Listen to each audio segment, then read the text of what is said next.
Today we're talking about understanding and escaping toxic relationships. So relationships in their ideal form are sources of joy, support, growth, encouragement. They should uplift us and provide comfort and offer a space where we feel valued and understood. However, not all relationships are nurturing. Some, unfortunately, can be deeply detrimental to our mental and emotional health, acting as constant drains rather than sources of positivity. These are toxic relationships, and understanding them is the first crucial step toward protecting yourself from them. So let's first define toxic behavior so that you can learn to spot the red flags. Toxic relationships aren't always easy to identify, especially when you're deeply enmeshed in one, when you're in the throes of it, the muck and the mire, if you will. So the signs can be subtle at first, gradually escalating until you find yourself in a constant state of unease. It's insidious, it creeps up that way. Learning to recognize these red flags is then crucial. So it's like learning to read the warning signs on a dangerous road. The sooner you see them, the better you can navigate or even detour. Now, one of the most pervasive signs of toxicity is constant criticism. This isn't constructive feedback aimed at helping you improve. That can be useful. It's a relentless barrage of negativity designed to chip away at your self-esteem. A toxic individual might constantly point out your flaws, mock your aspirations or dreams, your goals, or they might dismiss the achievements that you have.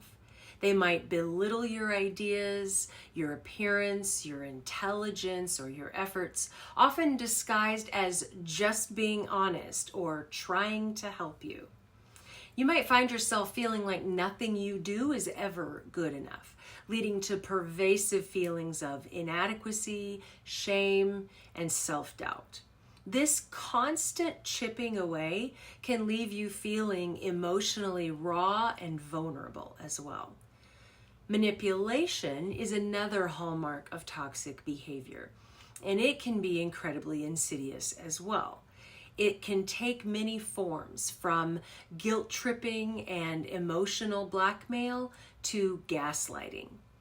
Guilt tripping involves making you feel responsible for their problems or feelings, even when you're not. They might say things like, well, if you really cared about me, you'd do XYZ. Or, you always make me feel bad. Emotional blackmail is a more aggressive form of manipulation where they threaten to harm themselves or the relationship if you don't comply with their demands. And then gaslighting is not just a buzzword. It's perhaps one of the most damaging forms of manipulation, actually. It involves making you question your own sanity, your memory, or your perception of reality. A toxic person might deny things they said or did. I never said that. You're imagining things. They might twist events. That's not how it happened. You're always distorting things. Or accuse you of being overly sensitive or crazy. They might tell you that your feelings are invalid or that you're overreacting. The goal is to control you by undermining your sense of self, making you doubt your own judgment, and ultimately making you dependent on their version of reality. What happens is you start to second guess yourself constantly, believing that perhaps you're the problem. Disrespect manifests in numerous ways and signifies a fundamental lack of regard for you as an individual, as a person. It could be a lack of regard for your feelings, opinions, or even your personal space, that bubble that we keep, that interpersonal bubble. This might involve interrupting you constantly, talking over you, making demeaning jokes at your expense, often followed by, well, can't you take a joke?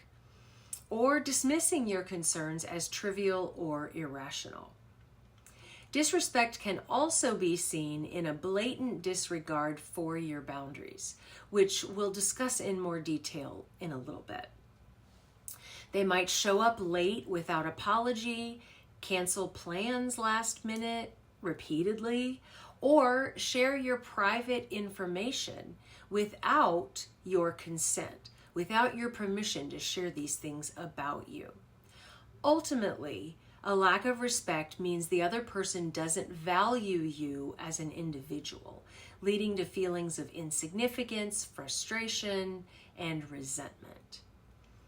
Other red flags include controlling behavior, where the toxic person attempts to dictate your actions, friendships, choices, or even your thoughts in some cases. They might isolate you from friends and family, monitor your communications, or try to control your finances. It can manifest in a number of different ways. They might also act jealous or possessive, framing their control as caring or protecting you. Blame shifting is another common tactic where they never take responsibility for their own actions, their own behavior, their mistakes, and always find a way to make everything your fault.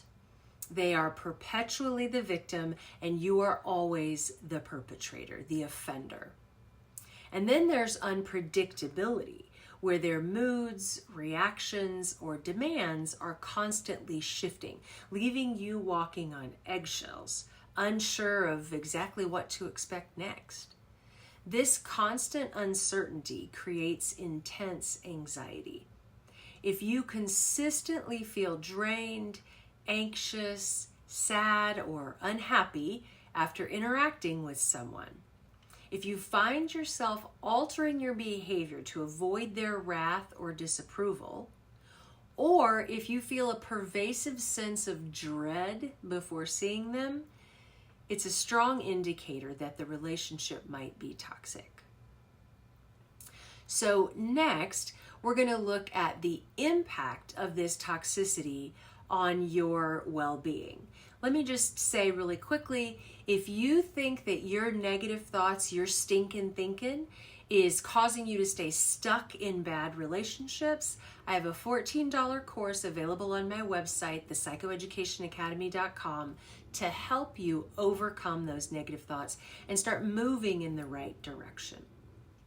So the effects of being in a toxic relationship extend far beyond momentary discomfort. They can have a profound and lasting impact on your mental and emotional well-being, seeping into every aspect of your life. It's like living under a constant gray cloud where the sun struggles to break through. One of the most immediate and pervasive consequences is a significant increase in stress and anxiety. Living with constant criticism, manipulation, or disrespect creates a perpetual state of tension within you. Your body is constantly on high alert, like in a fight or flight mode, which leads to chronic stress that can manifest physically as headaches, fatigue, digestive issues, muscle tension, even a weakened immune system.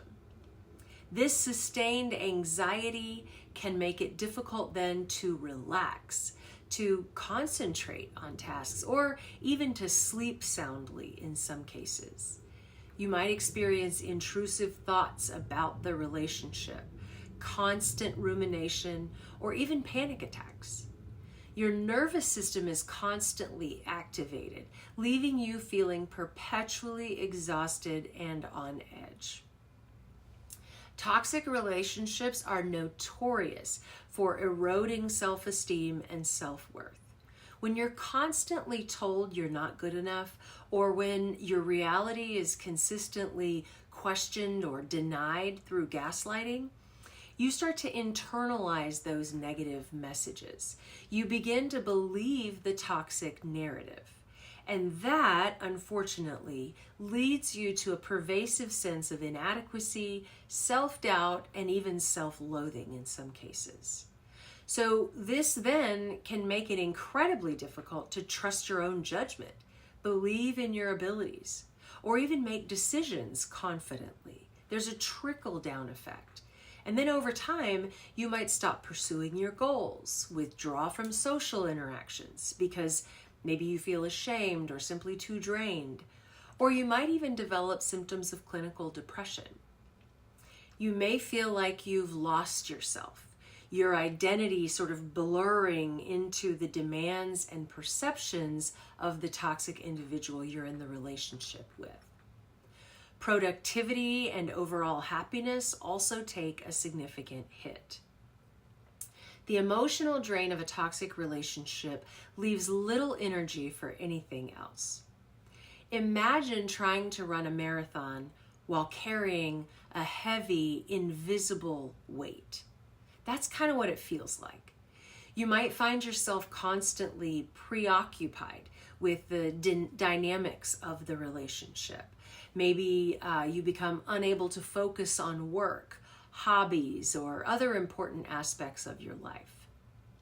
Your creativity may dwindle, your motivation may plummet, and your ability to concentrate on tasks can severely diminish. There's this cloud that's always hanging over you. So your joy can be diminished, replaced by a sense of dread or resignation, giving up, or just chronic sadness. And the constant emotional upheaval can make it challenging to maintain healthy routines. And the problem there is that it can impact your physical health, like poor eating habits, lack of exercise, and it can also affect your overall quality of life. You might isolate yourself from supportive friends and family, further deepening your sense of loneliness and despair. In severe cases, toxic relationships can even lead to more serious mental health conditions like clinical depression, chronic anxiety disorders, panic attacks, or even symptoms of post-traumatic stress disorder or PTSD, where you might experience flashbacks or nightmares, hypervigilance, even after the relationship ends in some cases. The insidious nature of toxicity is that it often makes you believe you deserve the way you're being treated, or that somehow you're responsible for the other person's behavior. This can lead to a cycle of self-blame and a desperate attempt to fix the relationship or change yourself to meet their ever-shifting demands, which further cements the emotional shackles of the relationship. So next, we're going to look at how to safeguard your mental health from these toxic relationships. And if you want some help with commanding respect, such as in these relationships, head over to the psychoeducationacademy.com and get my free course on how to command, not demand, respect. So the safeguarding of your mental health is really important in toxic relationships, and we do that with boundaries. Given the profound impact of toxic relationships that we've been discussing, it should be abundantly clear why healthy boundaries are not just important, but absolutely essential for protecting your mental health and well-being.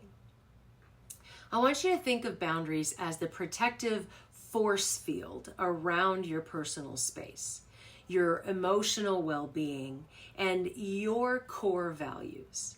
They define what you are and are not comfortable with, what you will and will not tolerate in your life. Establishing boundaries is a fundamental act of self-respect and self-preservation. It's about asserting your right to be treated with dignity, to have your emotional and physical space respected, and to maintain your sense of self. So in toxic relationships, boundaries are often violated, ignored, or even ridiculed in some cases. A toxic person thrives on pushing your limits, testing your resolve, and eroding your sense of self, making it even more crucial for you to be firm, clear, and consistent in defining and upholding your limits. Many of these people are narcissists, some of them are sociopaths, psychopaths. Without boundaries, you give others permission to treat you however they please, leaving you vulnerable to emotional abuse and manipulation.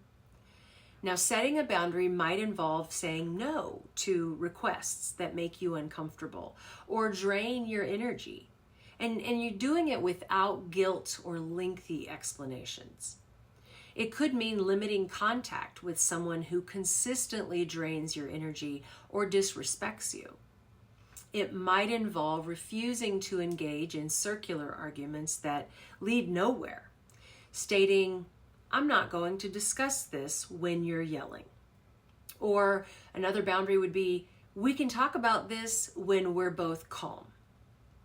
It could also mean communicating your need for personal space, maybe expressing how certain behaviors make you feel, or even declining to discuss topics entirely that are off limits for you. For example, if someone constantly criticizes your appearance, a boundary could be, "I won't discuss my appearance with you anymore if you continue to make negative comments. If you bring it up again, I'll end the conversation." The key to effective boundaries is clear communication like this and consistent enforcement. Setting the boundary is one thing, maintaining it is another. You have to do both. So when you set a boundary, you want to be clear, concise, and direct, without apology, defensiveness, or excessive explanation. State your boundary compassionately but firmly. And then, most importantly, follow through consistently. This is where many people falter, as I referenced. So a boundary isn't a suggestion. You have to see it as a rule that you set for yourself and others in your interactions. If someone repeatedly crosses a boundary, there must be consequences for their choices. Now, these consequences aren't about punishing the other person, but they're about protecting yourself. You worked hard to set these boundaries, and it's in your best interest. So this might involve reducing contact, disengaging from conversations, or in extreme cases, creating distance or even ending the relationship. Remember, you teach people how to treat you by what you allow, what you stop, and what you reinforce. It's important to remember that setting boundaries can be incredibly challenging, especially with toxic individuals who are accustomed to having their way. They might react with anger, guilt tripping, accusations like "you're being selfish," or renewed attempts to manipulate you back into their control. They may try to make you feel guilty or responsible for their reaction. And this is precisely why having a strong support system, whether it's trusted friends, understanding family members, or a professional therapist, is invaluable. They can offer encouragement, validate your feelings, help you clarify your boundaries, and provide the emotional strength and support that you need to stay the course, to stay firm in the face of any resistance that you're receiving from other people. A therapist can also equip you with strategies for setting boundaries effectively and for navigating the inevitable pushback that you're going to get from some people. Building self-awareness is also crucial. So reflect on your own patterns. Do you tend to be a people pleaser? Do you struggle with assertiveness? Understanding your own vulnerabilities can help you anticipate how you might react when boundaries are tested and help you develop stronger coping mechanisms. Ultimately, recognizing the toxic behavior, understanding its profound impact on your entire being, and establishing those robust boundaries are not just about avoiding negativity. They're about prioritizing your own well-being, reclaiming your inner peace, and creating space for healthier, more fulfilling relationships to flourish. Your mental health is precious, and it's an asset that you have. It deserves the utmost care and protection. You have every right to feel safe, respected, and valued in your relationships. So let me ask you, do you recognize any of these red flags in your own relationships? Or are you struggling to set boundaries? Taking the first step, whether it's identifying the problem or seeking support, is a powerful act of self-love. It's not selfish, it's self-preserving. If you want help with that, I'm going to give you some ideas. Targeting the self-limiting beliefs that keep you from standing up for yourself in relationships is crucial. You can head over to the psychoeducationacademy.com and take my course on learning to set boundaries with confidence and without guilt. It's called the Belief Reset. When it comes to relationships, you can check out my book on Amazon, Fix Your Freaking Marriage, and there are several chapters that mention boundaries. If you want to work with me, you can go to drbellingrot.com and click on the New Patients tab, read through and fill out the quick form, and then my office will let me know they've received it and we'll get you scheduled for an intake. So, lots of resources available. Those are just some of the ones I offer. Make sure you avail yourself of some resources for overcoming these problematic patterns, setting boundaries, getting out of toxic relationships, and just taking care of yourself.